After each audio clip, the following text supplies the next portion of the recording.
Dr. Mulyani Info. Silakan Pak. Bismillahirrahmanirrahim. Assalamualaikum warahmatullahi wabarakatuh. Yang saya hormati Ketua dan Sekretaris Sidang, Tim Penguji, Promotor, Pak Saiful Anwar dan keluarga yang berbahagia, Bapak Ibu sekalian. Terima kasih atas waktu yang diberikan kepada saya untuk memberikan pertanyaan dan masukan. Baik, karena ini sifatnya sudah promosi ya, saya hanya memantik bagaimana Pak Prompedus mempromosikan hasil temuan di lapangan dengan 3 pertanyaan nanti tentang objeknya, kemudian masalah dan teorinya.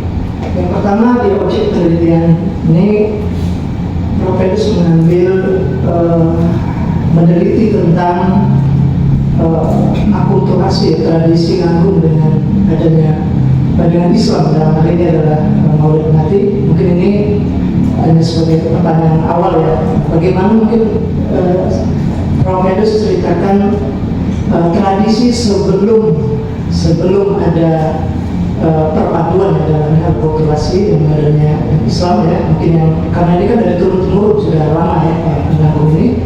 Nah mungkin itu silakan dulu untuk membuka Prompedus bisa mengeksplor bahwa kegiatan perubahan kegiatan nganggung dari awalnya murni gitu kan, lalu kemudian ada perpaduan atau akulturasi dengan Islam. Silakan. Nah, terima kasih Prof. Mulyadi kandidat. Dalam konteks kesejarahan, nganggung ini ada 2 konsep besar di dalam nganggung sebelum Islam.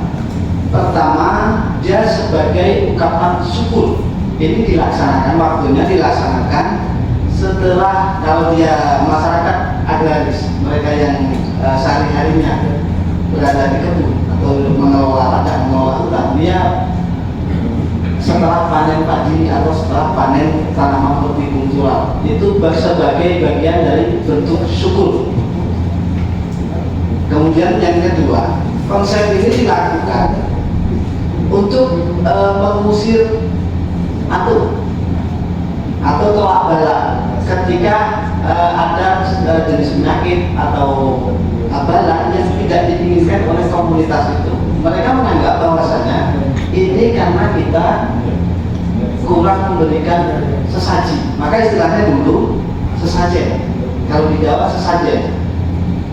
Misalnya salah satunya adalah ketika musim-musim seperti ini hujan, sungai di Sungai A minggu lalu ada yang diterkam buaya, kemudian minggu ini ada yang diterkam buaya. Berarti di Sungai A itu kita ini kurang memberikan sesajen dengan penunggu sungai. Oleh karenanya kita harus nganggung pada hari itu sebelum Islam datang. Tetapi ketika Islam datang, prosesi nganggung atau ritual nganggung itu dilaksanakan untuk merayakan hari-hari besar Islam itu. Kalau dulu tempatnya, kalau dia ke sungai, kalau di hutannya ke hutan, kalau dia di gunungnya di gunung, maka sekarang kita satukan bersama-sama, kita berkumpulnya di surau atau masjid. Itu perubahannya kira-kira. Berarti sudah dibawakan dengan kegiatan-kegiatan yang ada di Islam gitu ya. Ya, salah satunya Maulid Nabi. Baik, lanjut ke selanjutnya, pertanyaan yang kedua. Jadi ini ke masalahnya. Tradisi nganggung, perpaduan antara nganggung dengan Islam itu kan, Islam hanya satu. Tradisi itu akan bisa lestari ketika terhindar dari syirik, gitu ya. Jadi kalau kita amati memang ketika dia bersentuhan dengan syirik kan itu mensekutukan Tuhan, lalu kemudian, nah itu yang menurut saya tidak terampuni bahkan gitu kan. Jadi ini sebenarnya di tradisi nganggung, tradisi yang prosesi yang mengandung syirik itu kira-kira mungkin dari informan atau dari Pak Syekh sendiri melihat di lapangan, apakah terlihat dan kemudian dengan adanya Islam sudah dihilangkan gitu. Gimana terkait dengan apa yang syirik, karena ini kan tadinya kan memang dari animisme, tadi menyembah dewa dan lain sebagainya gitu. Lalu kemudian Islam masuk, dia bisa bersatu karena Islam kita tidak syirik. Nah, ini proses ini apa saja yang mengandung nilai yang itu kemudian dengan Islam dihilangkan atau bagaimana di lapangan. Silakan. Baik, terima kasih Bob. Sepanjang penelitian saya temuan di lapangan, baik yang saya lakukan dengan wawancara maupun hasil literasi, salah satu yang paling menonjol adalah perubahan dari doa-doanya. Kalau dulu doa-doanya adalah diperuntukkan bagi roh-roh penunggu, itu kan sangat syirik. Berterima kasih kepada roh penunggu, kalau dia sungai, roh penunggu sungai, kalau dia laut, roh penunggu laut, kalau dia hutan, roh penunggu hutan. Tetapi ketika Islam masuk, maka doa yang disampaikan adalah doa kepada Allah Subhanahu wa Ta'ala semata. Maka pemimpinnya juga berubah. Kalau dulu itu tokoh adat, dalam hal ini dalam kurung adalah dukun yang didukunkan. Kalau hari ini adalah mereka tokoh agama atau biasa kiai atau ustaz. Kalau di kampung-kampung namanya guru, dipanggil guru. Itu kepanjangannya tuan guru. Dan itu adalah agen paling penting untuk tradisi itu tetap berjalan, tapi tetap dalam koridor syariat. Ya. Atau mungkin memunculkan masalah baru, gitu. Misalnya ternyata kan tadi diawali dengan doa Islam, sebenarnya hanya sebagai kedok misalnya. Ada orang, kalau saya juga mungkin di daerah Banten itu begitu. Jadi kita ini awalnya memang baca dari Islam, Bismillah dan lalu berikutnya masih tetap ke roh yang nanti kan itu kalau seperti itu sebagai apa ya, pembuka ini saja kan, padahal masih tetap. Jadi itu kira-kira bagaimana kalau menyikapi hal yang seperti itu? Pasti kan kita juga ini sebenarnya tidak hilang, masih tetap sama, cuma ditambahin depannya aja Bismillah misalnya. Nah, kalau menyikapi seperti itu bagaimana? Sejauh pengalaman yang saya alami Pak, sampai sejauh ini tidak ada doa-doa sinkretis kemudian seperti itu. Karena kalau mohon maaf sedikit bercerita track ke belakang, sebelum saya mengusulkan fokus masalahnya pada tradisi Nganggung, pada awalnya dulu saya ingin meneliti untuk disertasi saya ini mengumpulkan mantra-mantra sinkretis yang ada di Bangka Belitung, di Bangka. Karena ternyata walaupun tidak banyak dan agak susah, ternyata masih ada mantra-mantra sinkretis magis itu, baik mantra untuk pengobatan maupun mantra untuk selain pengobatan pada hari itu. Tetapi yang kita temukan di lapangan pada tradisi Nganggung, tidak, doanya tetap doa-doa umum Muslim lainnya, doa selamat, doa dan sebagainya. Ya, baik, yang terakhir ini tentu ini adalah satu pertanyaan inti ya di dalam sebagai seorang dokter. Satu pertanyaan yang harus dijawab adalah kebaruan Anda. Ya. Nah, kebaruan itu saya juga mengutip dari Prof. Abdul Haidi tadi bahwa memang kebaruan itu ya jawaban teoretik terhadap permasalahan penelitian begitu Prof. Jadi, nah hasilnya itu ya konsep. Nah, maka Pak Saiful tadi sudah mengambil konsep dari 3 orang ya, dari Emil Durkheim, kemudian tentang solidaritas ya, kemudian dari Tuncol Ningrat tentang reinterpretasi nilai atau penyesuaian budaya asing ya, lalu kemudian dari teori Redfield dengan kontak kultural atau sensitif terhadap budaya kalau gitu ya. Nah lalu ini sudah saya tagih lagi gitu kan, kita waktu ujian tertutup Pak Saiful sudah dapat ya?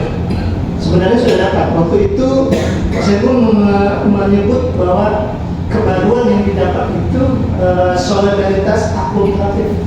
Islam, kan begitu ya. Artinya kan jadi S3 itu kelapangan itu sebenarnya tidak lagi membawa teori 2-3 orang itu. Jadi kita meminjam dulu, baru kita buat teori kita, baru kita uji di lapangan, dan itulah yang akan kita buktikan kepada sidang ini bahwa ini teori saya yang akan dakwakan ke masyarakat. Nah, waktu tertutup kita sudah dapat namanya solidaritas akulturasi Islam. Nah, saya waktu hari itu hanya ingin Pak Saiful buat kerangkanya seperti apa itu, karena kenapa Nanggung bisa lestari dipadukan dengan Islam, bahkan bukan hanya Nanggung, budaya-budaya lain bisa. Nah itu mungkin silakan Pak Saiful bisa sampaikan itu, karena itu jawabannya itu. Jadi disertasi yang sebesar itu, bahwa Pak Saiful punya konsep kebaruan namanya solidaritas akulturatif Islam. Perpaduan dari misalnya konsep solidaritas dari Gelukan, kemudian dari Uncol Ningrat dan dua. Jadi kita itu tidak lagi membawa teori yang dua itu. Kalau dia masih dua teori, kemudian Pak Saiful tadi bilang pakai teori siapa? Emil Durkheim S2 S2. Kalau satu hanya menggunakan saja satu. Nah itu silakan. Tadi sudah dapat. Nah silakan Pak Saiful mungkin bisa explore di sini solidaritas akulturatif Islam itu seperti apa? Silakan. Baik, terima kasih. Sejak 3 sidang sebelumnya, Pak, barangkali kalau dulu setelah berdiskusi panjang beberapa kali, ketemulah kemudian model. Barangkali kalau disebut teori terlalu berat barangkali Pak untuk saya, karena kan harus diuji ke beberapa kesempatan, beberapa panjang teori itu. Kita sebut, saya berani menyebut sebagai model saja, modelan saja. Solidaritas akulturatif itu lebih kepada makna, tetapi kemudian berkembang akulturasi ritual berbasis kohesi sosial. Ini barangkali lebih menuju kepada sebuah proses dan hasil proses akulturasinya, yakni tradisi Nanggung lama bertemu dengan budaya Islam yang dilakukan bersama-sama oleh masyarakat berupa ritual sosial, ritual yang dilaksanakan oleh komunitas. Tetapi kemudian di dalamnya ternyata juga ada mengandung nilai-nilai perekat sosial, yaitu kohesi sosial. Maka sepertinya nampaknya lebih operasional kalau model itu kita sebut saja akulturasi ritual berbasis kohesi sosial. Memang agak panjang, lebih singkatnya solidaritas akulturatif seperti yang pernah disampaikan sebelumnya, tetapi dalam penjelasannya sepertinya lebih rumit, Pak. Ya, baik, tadi sudah diuraikan ya. Sebenarnya saya bisa simpulkan ini. Apa yang Pak Saiful uraikan itu solidaritas akulturatif Islam. Itulah konsep yang akan saya bawa. Lalu bagaimana menerapkan di masyarakat? Ada 3 hal. Yang pertama adalah integrasi nilai Islam. Integrasi ya, antara budaya, tradisi Nanggung dengan Islam. Kita integrasikan satu syaratnya. Jika tradisi tidak syirik, misalnya tadi ya, saya tarik lagi tadi yang pertama tadi syirik, berarti itu akan bisa lestari. Kenapa misalnya tradisi Nanggung bisa lestari? Karena tidak syirik. Berarti satu ada kerangkanya adalah integrasi nilai Islam dengan budaya, satu ya. Itu nanti bisa Pak Saiful bawa ya sebagai satu konsep. Yang kedua adalah interpretasi simbol. Tadi sudah Pak Saiful sampaikan sebenarnya. Jadi nanti ada simbol-simbol itu kita ubah dengan Islam, kan ada misalnya persaudaraan, ukhuwah, dan kemudian tolong menolong, ta'awun, kemudian toleransi, tasamuh, dan lain-lain yang mungkin yang ada di sana. Nah itu mengubah ke dalam Islam gitu kan. Nah jika tadi syirik tidak, terus itu berkembang dengan kita dengan yang Islam, itu akan bisa lestari tradisi itu. Lalu yang terakhir adalah harmoni praktis. Harmoni praktis ini gabungan jadi antara tradisi dengan tidak ada konflik. Nanti Nanggung dengan Islam tidak ada konflik. Nah 3 konsep itu bisa ditaruh di Nanggung, bisa ditaruh di tradisi manapun. Jadi kalau mau menguji Nanti kalau S1 mahasiswa mau buat ini teori konsepnya Pak Saiful, namanya solidaritas aktuatif Islam. Bagaimana menguji di lapangannya? Cari integrasi dari Islamnya, reintegrasi simbol sama harmonisasi praktisnya. Tidak usah takut membuat sebuah teori, dan S3 harus punya teori. Seperti saya sampaikan, Pak Saiful waktu ujian, dan saya punya teori, disertasi saya teorinya teopanoptik, itu nanti bisa jelaskan dari seperti itu. Jadi meminjam, kita buat teori. Nah, kalau setiap satu dokter punya satu teori, nah, bagaimana kita hebat pasca ini kan? Mendapatkan konsepnya diuji. Jadi kata Pak Saiful sudah diuji di lapangan, memang harus diuji di lapangan. Nah, ketika benar, itu kita kan teori itu kan hipotesa dugaan. Kebenaran paling rendah hipotesa dugaan sementara. Hipotesa yang teruji jadi teori. Nah, nanti ada yang paling tinggi namanya hukum. Nah, kita tidak bisa hukum Archimedes dan lain. Kita secara teori bisa. Dan S3 harus punya teori. Berani sekarang solidaritas akumulatif bisa adalah teori saya. Saya berani mendakwakan teopanoptik teori saya. Bahwa orang disiplin bukan hanya teknologi tapi juga dari teori dari agama. Mereka bisa mengawasi orang bisa disiplin. Berarti kita seperti itu. Ya. Jadi gitu ya, Pak. Selamat. Sekali lagi, Pak Saiful, terima kasih Pak Presiden dan saya Bapak Ibu sekalian. Assalamualaikum warahmatullahi wabarakatuh. Waalaikumsalam.